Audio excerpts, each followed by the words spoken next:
Hola, hoy vamos a hablar sobre un autor llamado Giovanni Sartori y específicamente nos vamos a centrar en una de sus obras titulada Homo Videns, la sociedad teledirigida.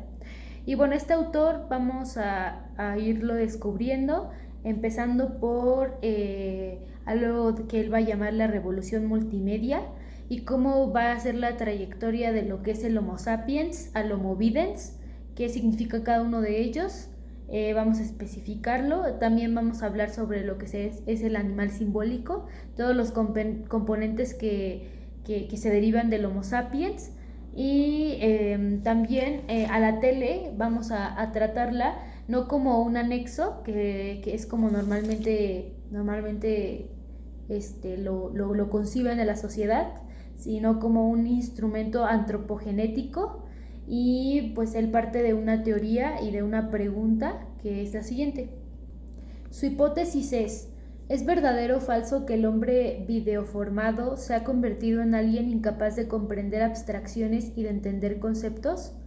Pues en esta segunda edición, que es la que estamos viendo, pues él va a buscar reforzar esta teoría y va a hablar sobre el desarrollo inevitable y pues en extremo inútil que nos puede otorgar la televisión. Y bueno, es más decir como a estos aparatos de multimedia, en especial pues se va a enfocar en la televisión, cómo pasamos de entender un conocimiento que se basa en leer, en escribir, en entender, a solamente ver. O sea, cómo se pierde esta opinión pública, este saber, cómo funcionan estos canales y cómo pues transforma esta capacidad. Y bueno, para comenzar, el autor hace una diferencia entre el Homo sapiens y el Homo videns. El Homo sapiens es producto de una cultura escrita y el Homo videns, para el cual la palabra está destronada por la imagen. Todo acaba siendo visualizado a través de imágenes que presenta la televisión. Y pues también otra de las preguntas que me llamó mucho la atención sería: ¿queremos una cultura en la que nadie sepa nada? En la que solo toda esta capacidad de abstracción se reduzca a ver algo, a simplemente percibirlo con el sentido de la vista. Y bueno, desde el principio el autor dice que, citando textualmente, pero es porque la mía quiere ser una profecía que se autodestruye, lo suficientemente pesimista como para asustar e inducir a la cautela, y el hecho de que la primera edición de este pequeño libro se haya agotado enseguida me incita a esperar. Quizás significa que ha saltado la alarma y que el problema se ha hecho sentir. Es decir, esta obra busca concientizar a los padres acerca de lo que puede ocasionar en el crecimiento y desarrollo de sus hijos el uso constante de la tele, ya no como un anexo, sino como una parte que te ayuda a pasar el tiempo y entonces se convierte en un instrumento de inutilidad, según sus palabras.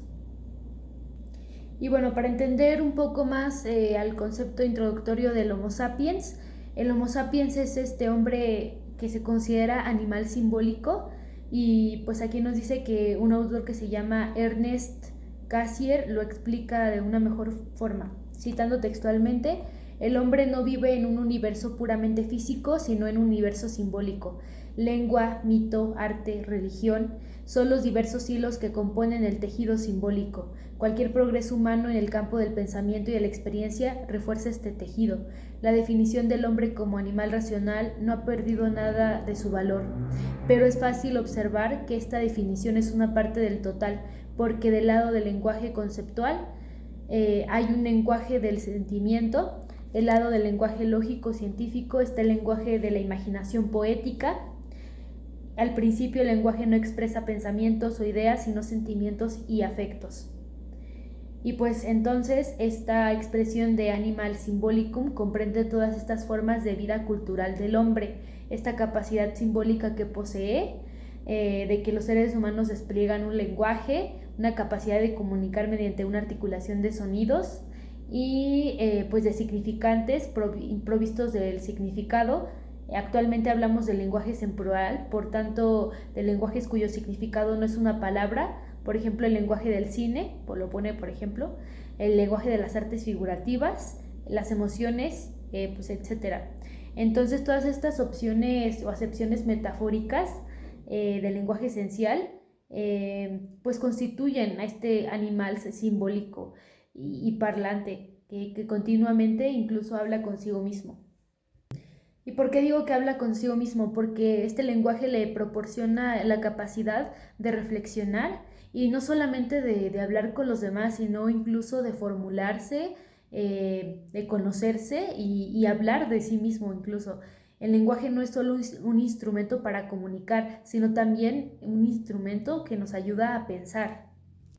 Y bueno, aquí el autor introduce una cita que me parece muy importante, que me gustaría leer, la página 17. Las civilizaciones se desarrollan con la escritura y es el tránsito de la comunicación oral a la palabra escrita lo que desarrolla una civilización. Y bueno, el autor después hace un recuento de cómo ha ido evolucionando estos sistemas de comunicación y bueno, pues comenzando con el progreso de la producción impresa, con la llegada del periódico y después pues se imprime pues el diario todos los días y comienza un nuevo ciclo de avances tecnológicos y después aparece la invención del telégrafo, después la del teléfono de Alexander Graham Bell y después la radio, que es el primer gran difusor de comunicaciones. Es un difusor que no menoscaba la naturaleza simbólica del hombre, ya que como la radio habla, pues difunde. Y pues, pues todas estas cosas dichas con palabras, de modo que en los libros y en los periódicos, el teléfono y la radio, todos ellos son en concordancia elementos portadores de comunicación lingüística. Pero después aparece una ruptura cuando surge la invención de la llegada de la televisión. Y pues la televisión, como su nombre lo indica, tele, ver desde lejos, indica que el hecho de ver prevalece sobre el hecho de hablar. Y pues esto hace del espectador un animal más vidente que un animal simbólico. Y esto significa que al ser un animal más vidente, pues se aleja de este Homo sapiens y se aleja de la capacidad simbólica del Homo sapiens, que ya antes le habíamos hablado, es esta capacidad de comprensión de conceptos complejos y pues que si pierdes esto, pues se convierte en un hombre primitivo o analfabeto, o sea, una cultura de la imagen y del ocio. Y bueno, después, como antes ya lo había mencionado, el autor nos presenta el fenómeno del videoniño. El videoniño se refiere al niño que ha crecido con una televisión, pero pues es más complicado que eso, es más complejo que eso, entonces me gustaría pues explicarlo a continuación.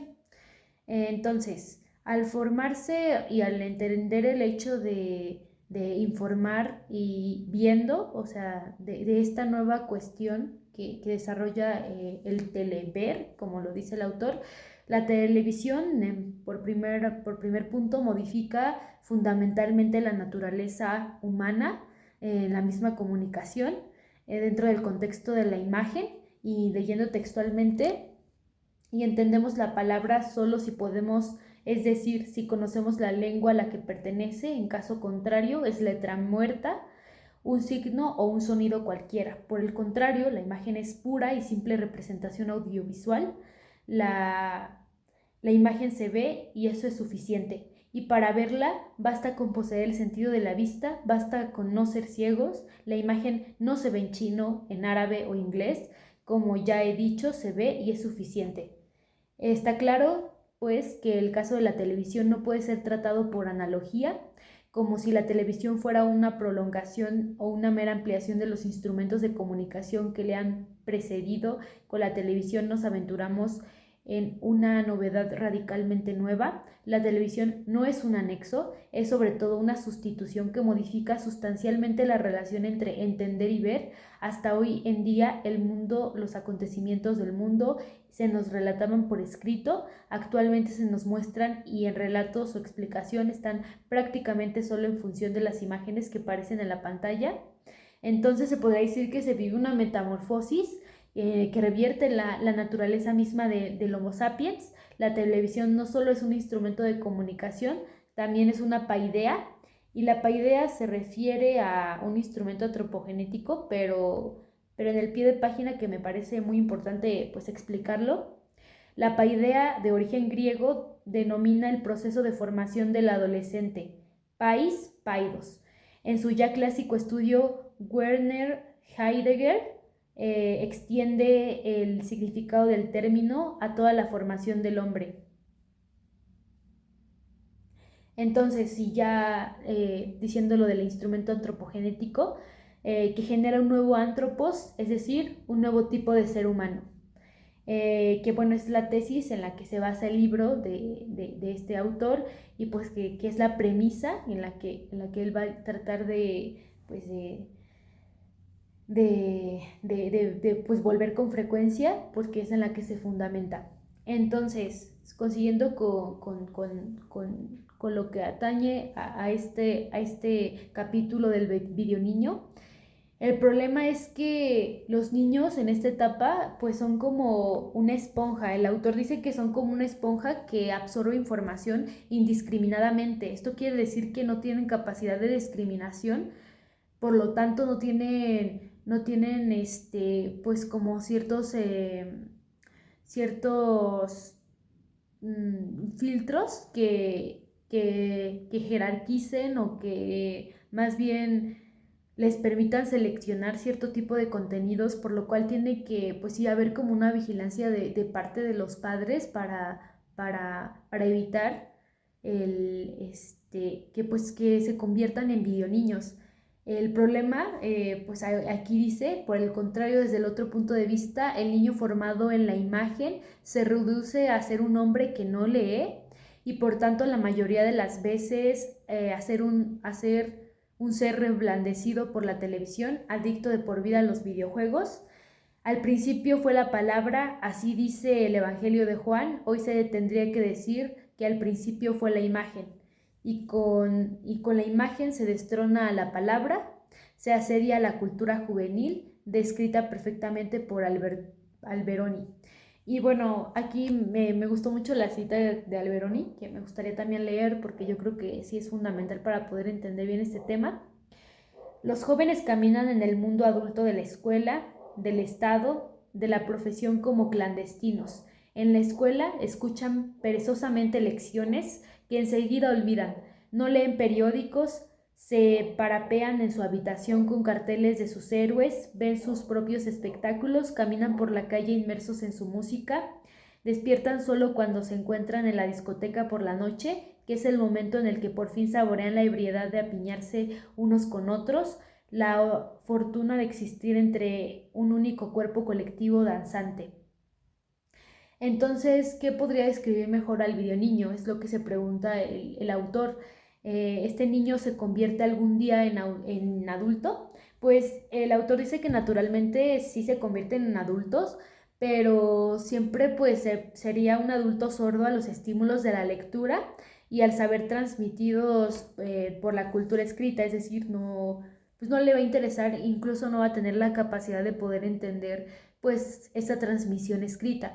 Los estímulos ante los cuales responde este adulto son casi exclusivamente visuales, audiovisuales, por lo tanto el videoniño no crece mucho más. A los 30 años es un adulto empobrecido, educado por el mensaje, la cultura que rollazo, y pues da algunos ejemplos de series televisivas. Y bueno, en términos, pues la cultura tiene dos significantes, en su acepción antropológica y sociológica, porque dice que pues crecen dentro de esta cultura pues audiovisual, ¿no? Pero pues por un lado quiere decir esta cultura que todo ser humano vive en la esfera en donde se desarrolla, en donde se deriva su cultura, ¿no? Si el hombre es como un animal simbólico, de ello deriva que vive en un contexto coordinado de valores, creencias, conceptos y en definitiva de simbolizaciones que constituyen a la cultura. Así pues, en la acepción genérica también es el hombre primitivo o el analfabeto que poseen cultura. Y en este sentido, en el que hoy hablamos, por ejemplo, de la cultura del ocio, una cultura de la imagen, una cultura juvenil, pero cultura es además sinónimo de saber. Una persona culta es la persona que sabe, que ha hecho buenas lecturas o que en todo caso está bien informada. En esa acepción restringida y apreciativa, la cultura es de los cultos, no de los ignorantes. En este es el sentido en el que nos permite hablar sin contradicciones, una cultura de la incultura y asimismo de atrofia y pobreza cultural. Otro de los temas en los que también se centra el autor es en un capítulo llamado el empobrecimiento de la capacidad de entender. Si nos consideramos Homo sapiens, los Homo sapiens deben todo su saber y todo el avance de su entendimiento de su capacidad de abstracción. La capacidad de abstracción, como ya bien lo habíamos dicho, es esta capacidad de poder comprender conceptos que no se pueden trasladar en imágenes, que a continuación voy a explicar.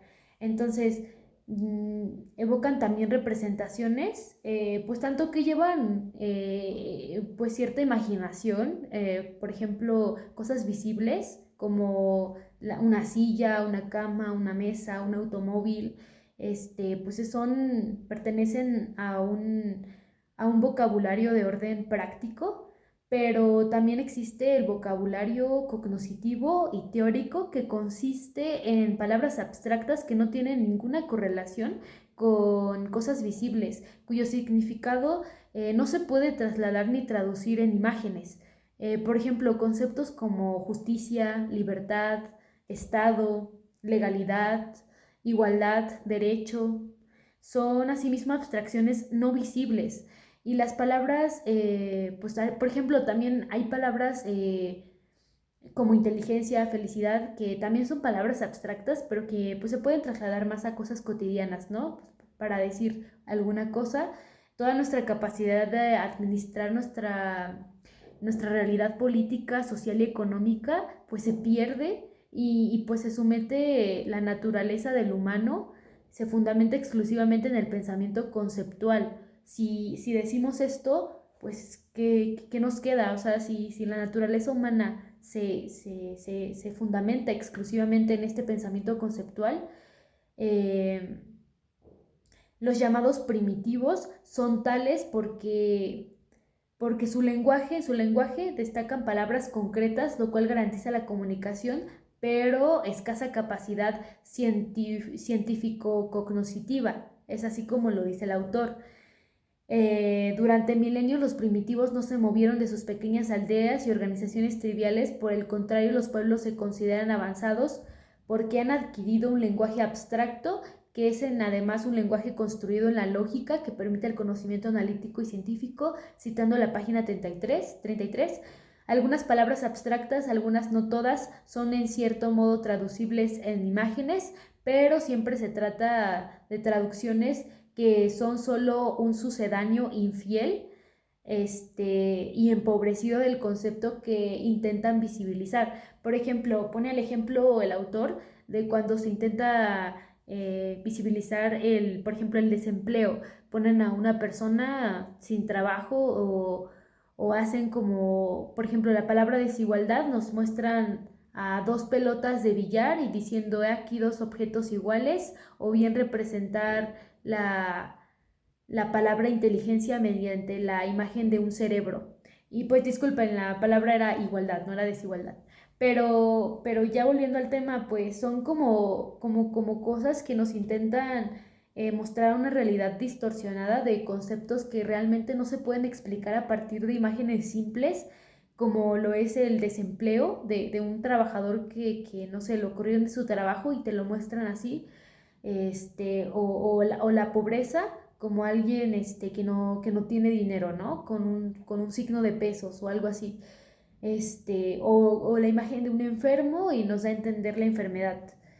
Entonces, citando nuevamente al autor, así pues, en síntesis, todo el saber del Homo sapiens se desarrolla en la esfera del mundus intelligibilis, de conceptos y de concepciones mentales, que no es en un modo alguno el mundus sensibilis,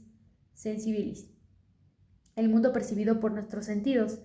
Es decir, hay una diferencia entre este mundo de las concepciones mentales y el mundo de las concepciones pues de los sentidos, que son percibidas por los sentidos. Y en esta cuestión, la televisión interviene en la evolución de lo sensible e inteligible y lo convierte en un regreso al puro y simple acto de ver. La televisión produce imágenes y anula los conceptos y de este modo atrofia nuestra capacidad de abstracción y con ella toda nuestra capacidad de entender. Y pues hay un pie de página que me parece interesante leer. Gad Lerner en 1997 escribe que reconocer la llegada de la imagen televisiva modifica la capacidad de abstracción, no implica que la bloquea, tal vez no, pero me gustaría disponer de un ejemplo concreto. ¿Cuáles son las abstracciones alternativas del saber analítico científico que funda la civilización occidental y su tecnología? Esa es una pregunta que pues nos podría hacer reflexionar mucho al respecto. Y pues después, otra cosa que nos menciona el autor es que lo que nosotros vemos o percibimos concretamente no produce ideas que se inserten en ideas o conceptos de lo que encuadran y lo que significan. Este proceso de atrofia, cuando el Homo sapiens es suplantado por el Homo videns, no puede percibir, por ejemplo, en la idea de Kant, un concepto necesario de la razón al cual no se puede ser dado por los sentidos ningún objeto adecuado. Es decir, Kant nos dice que este concepto no se puede dar a través de una parte sensitiva de nosotros, sino tiene que ser a partir de la razón. Y pues la parte 2, primer libro, se fundamenta en la crítica a la razón pura, la dialéctica trascendental, libro 1, parte 2. Y bueno, a mí me gustaría concluir dando una breve opinión. Eh, pues yo creo que si se pudiera combinar esta cultura escrita con la cultura audiovisual, pues podría dar lugar a una síntesis armónica, pero sí considero que es un poco complicado llegar a esos aspectos y que incluso tal vez sí, pues hay personas que lo han podido lograr, pero actualmente pues no se considera una suma positiva, más bien una suma negativa. Y pues la tele pues no explica suficientemente como esta sustracción de conceptos, simplemente te muestra imágenes, pero no significa que realmente estés entendiendo pues como tal los conceptos. E incluso hay personas que simplemente pues se conforman con ver y pues incluso llegas a estar en un estado de pues ya no procesar lo que estás viendo, simplemente verlo por ocio o así. Y pues realmente yo creo que es algo que en la actualidad pues nos pasa a todos, pues ya estamos en una sociedad pues teledirigida, pues siguiendo con los conceptos del autor, ¿no? Pero pues igual estaría genial que en algún punto se pudiera hacer como un progreso y pues pudiera haber como una síntesis entre estas dos y pues pudiera aportar a esta capacidad pues, pues cognitiva del desarrollo humano. Sin embargo, pues actualmente no se ha podido eso. Y pues otra cosa que me gustaría leer como, como punto final es una cita que pone el autor en la página 35. Una segunda respuesta es que lo inevitable es aceptado. Estoy de acuerdo, la llegada de la televisión y después de la tecnología multimedia es absolutamente inevitable, pero el hecho de ser inevitable no debe aceptarse a ciegas. Una de las consecuencias imprevistas de la sociedad industrial ha sido la polución, la intoxicación del aire y del ambiente. Y la polución es algo inevitable que estamos combatiendo. Del mismo modo, el desarrollo de la era nuclear bajo como consecuencia la bomba atómica que puede exterminarnos a todos, y esto fue inevitable. A pesar de ello, numerosas personas están en contra de la producción de energía nuclear y todos temen e intentan impedir el uso bélico del átomo y de la bomba de hidrógeno. El progreso tecnológico no se puede detener, pero no por ello se nos puede escapar de las manos ni debemos darnos por vencidos negligentemente. Una tercera respuesta, la verdaderamente seria, es que palabra e imagen no se contraponen, contrariamente a cuanto vengo afirmando. Entender mediante conceptos y entender a través de la vista se combinan en una suma positiva, y entender a través de la y reforzándose, al menos integrándose el uno al otro. Así pues, la tesis es que el hombre que lee y el hombre que ve, la cultura escrita y la cultura audiovisual, dan lugar a una síntesis armoniosa, y a ello respondo que si fuera así sería perfecto. La solución del problema debemos buscarla en alguna síntesis armónica, aunque de momento, lo hemos dicho, desmienten de modo palpable que el hombre que lee y el Homo videns se estén integrando en una suma positiva. La relación entre los dos, de hecho, es una suma negativa, como un juego en el cual pierden todos. Y bueno, con esto me gustaría pues terminar, y muchas gracias.